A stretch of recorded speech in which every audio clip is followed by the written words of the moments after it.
आज 3 जून आहे. मी मागे पण वळून बघणार आहे, त्यामुळे तुम्ही शांत बसा. आज 3 जून आहे. जेवढ्यांना बसायला जमते ते बसा. ज्यांचं वय झालंय, गुडघ्याचा त्रास आहे, ते मागे सरकून उभे राहू शकतात. जे तरुण आहेत, ज्यांना मांडी घालून बसायचं येतं ते बसा. आज 3 जून आहे. आपल्या सर्वांसाठी श्रीहरी शांती, आपल्या सर्वांसाठी अत्यंत वेदनेचा आणि दुःखाचा दिवस आहे. मी कोणाला दिसत नसेल तर आवाज तर येत आहे, त्यामुळे आपण 2 मिनिटं शांत ऐकून घेऊया. कारण हे भाषण सगळ्यात अवघड भाषण असतं माझ्या जीवनातलं. प्रीतमताई आहेत, त्या म्हणल्या मी बोलणार नाही. नमिताताईंना मी विचारलं, त्याही म्हणल्या मी नाही बोलणार. मी बाळदादांना विचारलं, तेही म्हणले नाही ताई तुम्हीच बोला. आता इथे योगेश क्षीरसागर, आमचे बदामराव दादा आहेत, आमचे डॉक्टर कायंदे आलेत, आमचे शंकर देशमुख आहेत, आमचे भाऊबंधू अजय मुंडे आहेत, आमचे युवा मोर्चाचे अध्यक्ष संजीव आंधळे आहेत, आपल्या अक्षय मुंदडा आहेत, आमचे प्रवीणजी घुगे राज्याचे आमचे प्रदेशाचे नेते आहेत, आमचे बंधू गणेश हाके आलेले आहेत, आमचे भैया धर्माधिकारी आणि पद्मश्री धर्माधिकारी आलेले आहेत, आमच्या सर्व पंचक्रोशीतले नाही, जिल्ह्यातले नाही, पूर्ण विभागातील राज्यातील लोक आलेत. आमचे राजाभाई आलेत, वैजनाथराव सोळंके आलेत. राष्ट्रवादी आणि भारतीय जनता पार्टीचे सर्व कार्यकर्ते इथे आज उपस्थित आहेत. मी त्यांचे हात जोडून पहिले तर आभार व्यक्त करते आणि या माध्यमांचे आभार व्यक्त करते. इतकी उष्णता असताना या कार्यक्रमामध्ये तुमचं आणि माझं एक नातं निर्माण झालं.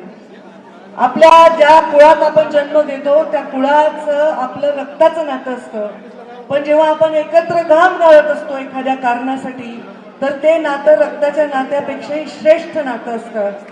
तर तुम्ही माझ्या मुंडे साहेबांसाठी, माझ्या पिता आणि माझ्या नेत्यासाठी तुम्ही 12 वर्ष झाले एकदा पोराटून गेलं तरी तुम्ही अजूनही घाम गाळून इथे आपल्या कंठातून त्यांच्यासाठी आज भारूड गाताय, त्यांच्यासाठी भजन करतायत.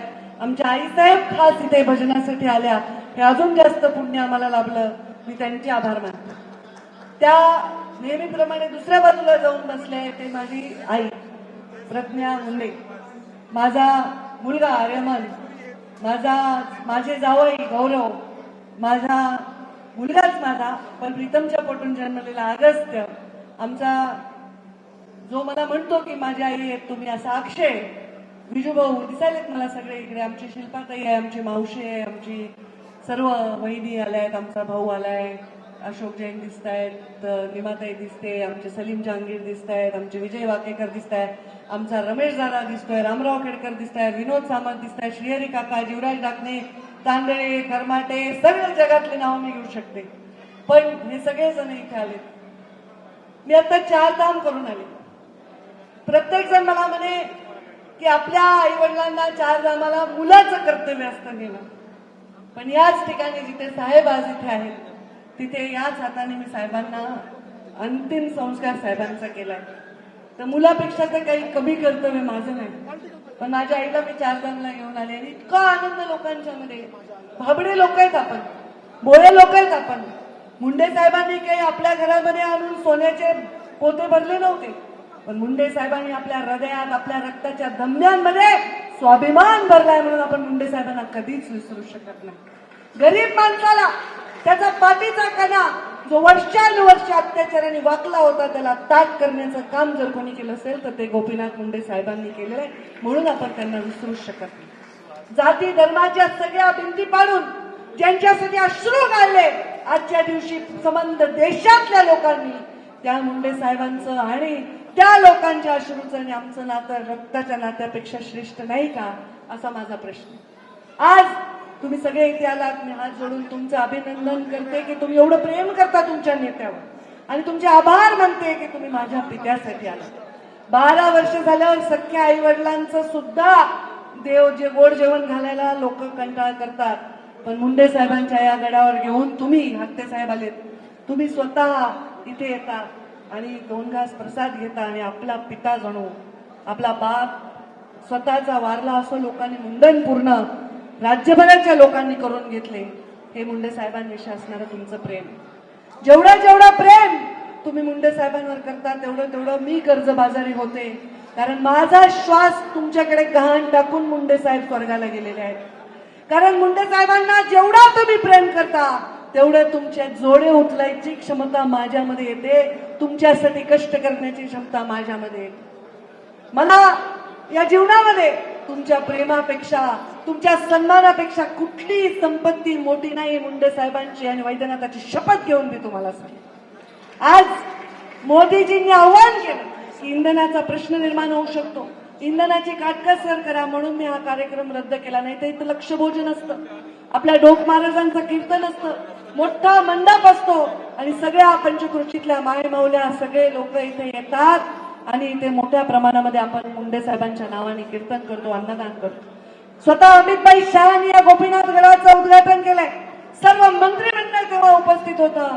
या देशामधले सगळ्यात मोठे नेते या गडावर येऊन गेलेत. आता फक्त राहिलेत आपले मोदीजी.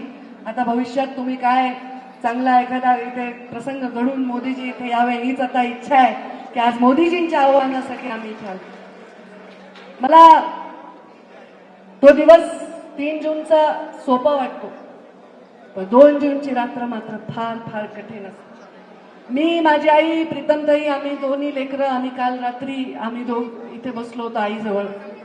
आमची आई रडत होती आणि ती सारखी गोखत होती, एक टर्म तरी साहेबांना मिळायला पाहिजे होती, 5 वर्ष तरी जगायला पाहिजे होते, इतके कष्ट केले, पायात काटे बोचले, घाबरले नाही, उन्हातान्हात फिरले, खाल्ले नाही, जेवलं नाही, तब्येतीची चिंता केली नाही. ज्या माणसाला सत्तेवर बघण्यासाठी देश प्रतीक्षा करत होता, देवाने असं न्यायला नाही पाहिजे होतं. पण रामभाऊच्या कवितेत एक वाक्य होतं की लोक मुंडे साहेबांच्यासाठी तप झालं तरी वाट बघतायत. आई साहेब म्हणाल्या, मुंडे साहेब देवाऱ्यात जाऊन बसले. मी माझ्या आईला नेहमी सांगते, आयुष्य हे लांब नसावं, आयुष्य मोठं असावं. तर माझ्या बापाचं आयुष्य एवढं मोठं होतं की माझा बाप आता देवघरात लोकांच्या जाऊन बसला. आता त्यामुळे तुमचं त्यांचं नातं माझ्यापेक्षा मोठंच आहे. आमच्या मोदीजींनी सांगितलं, एक पेड माँ के नाम, ते तर आम्ही लावतोच, पण आजचा माझा संकल्प आहे, एक पेड बाप के नाम. अरे जी आई आपल्याला जन्म देते, आपण तिचं खूप कौतुक करतो, पण जो पिता आपलं पालन पोषण करतो, आपल्यामध्ये शक्ती भरतो, त्या पित्याचं सुद्धा कौतुक केलं पाहिजे. तर आज मुंडे साहेबांवर प्रेम करणाऱ्या सगळ्यांना मी इथे एक रोप देणार आहे. हा माझा संकल्प आहे आणि हा संकल्प तुम्हाला सर्वांना एक एक रोप देणार आहे. तुम्ही घेऊन जाणार का नाही? ते झाड लावणार का नाही? त्या झाडाला पाणी देऊन त्याचा मोठा वृक्ष करणार की नाही? मुंडे साहेबांनी हे पण रोप तुमच्याच हातात दिलंय ना, या रोपाचं वटवृक्ष तुम्हीच केलंय ना. मग आता प्रत्येकाने या संकल्पातून प्रत्येकाने जे मी आयुष्यामध्ये खातं सांभाळलं तो संकल्प माझ्यावर मुंडे साहेबांवर प्रेम करणाऱ्या लोकांनी पुढे नेला. आज मी हे खातं पर्यावरणाचं मला दिलेलं आहे आणि सगळ्यात कठीण परिस्थिती आज पर्यावरणाची आहे. बघा आता किती उकाडा वाढलाय, किती टेम्परेचर वाढलंय, झाडाची सावली नाही, बांधावर भांडणं चाललेले आहेत. अशा वेळी आपल्याला पर्यावरणाचं रक्षण करायचं आहे आणि त्यामुळे प्रत्येकाने आता जला कार्यक्रम करायचा आहे. मी संकल्प स्वतः घेते आणि तुम्हाला देते. एकच संकल्प नाही, अजून संकल्प आहे. पहिला संकल्प, एक बाबा जपना, काय तुला काही नाही, कुणी कोणाला बसू नका, उठू नका, बसा ना, मागून पण चांगलं दिसायला. मी संकल्प सर्वांना देते. इथे जे काम करणारे आहेत ना, एसी वाले वगैरे, शांत बसा. अजून आमचे लोक उन्हाळ्यातलेच आहेत, त्यांना काही फरक पडत नाही. मी संकल्प घेते आज की तुम्ही इथून माझ्या एक एक गोपीनाथ गडाचा प्रसाद म्हणून एक वृक्ष घेऊन जा. तुमच्या घरामध्ये कोणाचाही वाढदिवस असेल, तुम्ही किमान 11 झाडं लावा, किमान तुमच्या परिस्थितीप्रमाणे. नुसते लावू नका, ते वाढवा. तुमच्या घरी काही दुःख झालं असेल, तुम्ही गोड जेवण करता तेव्हा सुद्धा प्रत्येक वालेल्या माणसाला एक वृक्ष द्या आणि त्या वृक्षाची सावली, ही वृक्षाची सावली तुमच्या पुढच्या पिढीसाठी आहे, लक्षात ठेवा. पहिले लोक संपत्ती देत होते, मालमत्ता देत होते, जमीन देत होते, जायदाद देत होते.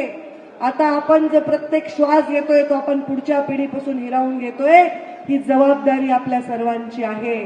त्यामुळे इथून तुम्ही सगळे झाड घेऊन जाणार आणि प्रत्येक महत्वाच्या दिवसाला तुम्ही वृक्षारोपण करणार. 3 जून आणि 12 डिसेंबर आणि दसऱ्याला सुद्धा आपण आता आपला संकल्प आहे, जग काय करेल मला माहित नाही, माझ्यावर मुंडे साहेबांवर प्रेम करणाऱ्यांना संकल्प आहे की तुम्ही आता ते वृक्षारोपणाचा संकल्प माझ्यापासून पुढे न्यायचा. मी एकटीने लावून तुम्हाला श्वास मिळणार नाही, ऑक्सिजन मिळणार नाही, करणार.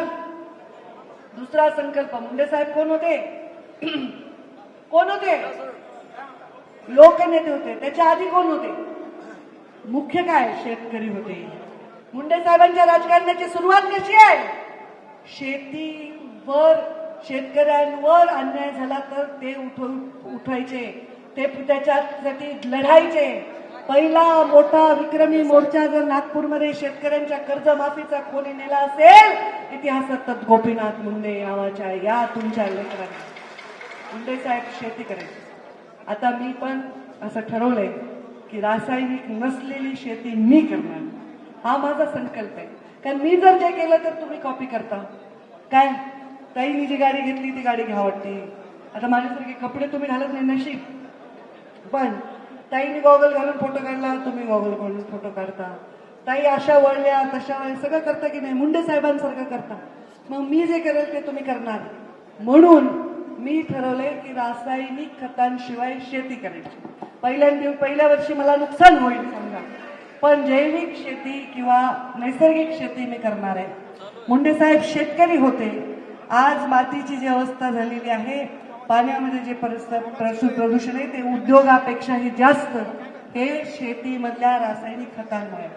आणि मी स्वतः आज थोडं ऊन उतरू द्या, कारण मला पुन्हा मुंबईला जावं लागते, फॉरेनर लोकांबरोबर भेटावं लागते, तिथं मी जरा बरी दिसली पाहिजे. ऊन उतरलं 4:15ला मी नांगरणार आहे, मी ट्रॅक्टर चालवणार आहे स्वतः. त्यामुळे तुम्ही सगळे शेतकरी आहे तर मी शेतकऱ्यांचा आवाज चालवणार. पण मी शेतकरी कधी होणार? मी नुसता गप्पा आणून चालत नाही. मुंडे साहेबांनी शेतात काम केले, मुंडे साहेबांनी कष्ट केलेत म्हणून त्यांना ते दुखतंय. माझं हे राहिलं होतं. या सगळ्या धकाधकीत मी स्वतः आज जाऊन माझं शेत नांगरणार आहे आणि शेतकऱ्याच्या ज्या दुःखांसाठी मी आवाज उचलला, शेतकऱ्यांना प्रचंड विमा दिला, ज्या जगामध्ये आपल्या सत्कार झाला आपल्या बीड जिल्ह्याचा, आपल्या कलेक्टरचा, हे सगळं केलं. पण तरी जावे त्याच्या वंशा तेव्हाकडे ते काय भोग आहे ते स्वतः भोगल्याशिवाय मी कळू शकत नाही. म्हणून मी आजपासून शेती करते. आणि दरवर्षी 12 डिसेंबरला मी सकाळी 5 वाजता उठून इथल्या कार्यक्रमाच्या आधी माझ्या ऊसतोड कामगारांबरोबर फडात जाऊन ऊस तोडणारे, हा माझा संकल्प. नुसत्या गप्पा मारून मी हेलिकॉप्टरमध्ये फिरून तुमचं मी करत नाही नेतृत्व, तर तुमच्या पायात मोडलेल्या काट्याच्या वेदना सुद्धा मी घेते. हे माझं आणि तुमचं नाते, हे मुंडे साहेबांचा मला आदेश आहे, त्यामुळे मी हे करणार आहे. आता तुम्ही म्हणता तुम्ही 12 महिने ऊस तोडा, ते जे ट्रोलवर वगैरे असतात म्हणतील, पण मी 12 महिने ऊस तोडून तुमचं चालेल का? मी तयार आहे जायचं का मग? तर मी हे माझ्या कष्टकऱ्या लोकांसाठी करणार. माझा प्रत्येक श्वास हा त्या वंचित आणि पीडितांसाठी आहे आणि त्यांच्यासाठी माझा प्रत्येक क्षण मी कष्ट करणार. आणि म्हणून हा माझा संकल्प आहे. या संकल्पामध्ये तुम्हाला एक संकल्प देतो, तुमच्यापेक्षा लहान माणसाचं काम करा. फार वाईट दिवस येऊ शकतात ना, थोडे दिवस जगात युद्धजन्य परिस्थिती आहे, पेट्रोल नाहीये, डिझेल नाहीये, इंधन नाहीये, पाण्याची पाऊस लागला, पाण्याचा प्रश्न. तर तुमच्यातली माणुसकी जागृत करा, हे पण नेत्याचं काम. भांडू नका. प्रत्येक आपल्यापेक्षा जो क्षीण आहे, दुर्बल आहे, त्याची मदत करा. तेच मुंडे साहेबांना खरी श्रद्धांजली. हे संकल्प आज मी तुमच्या सर्वांसमोर सांगत आहे. त्याच्यातले जे कोणी हे संकल्प पुढे नेतील त्यांच्यावर माझी चांगली दृष्टी राहील. त्यांच्यावर, कारण तुम्ही जसे वागाल तसे तुम्ही जगाल. कळलं ना? तुम्ही जसं वागाल तसं तुम्ही जगाल. तुम्ही जर चांगलं वागलात, सज्जन राहिला तर सज्जन आयुष्य करता. मी तर नेहमी म्हणते, आमच्या भगवान सगळ्याचे 2 एकर लहान पिका पण शिका. मी म्हणते 2 घास कमी खा पण स्वाभिमानाने खा. हे मला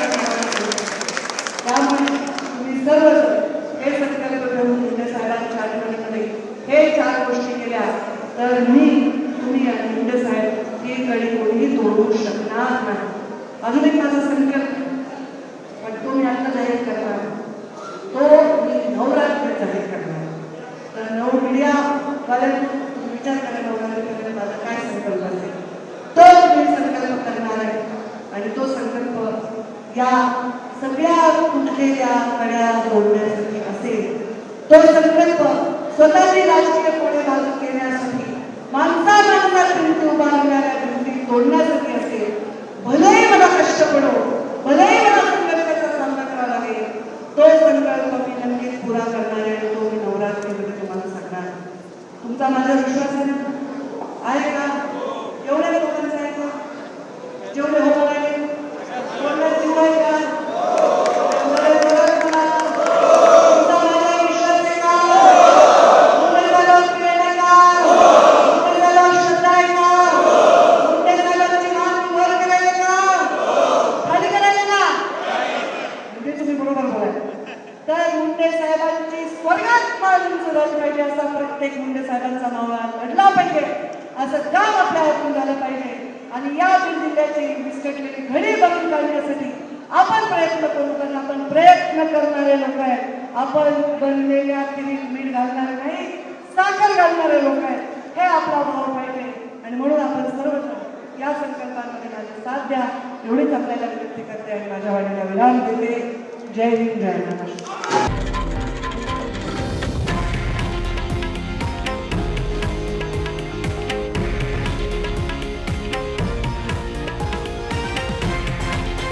हे आहे देशातील नंबर 1 न्यूज नेटवर्क आणि आपण पाहत आहात TV9 मराठी, एकमेव.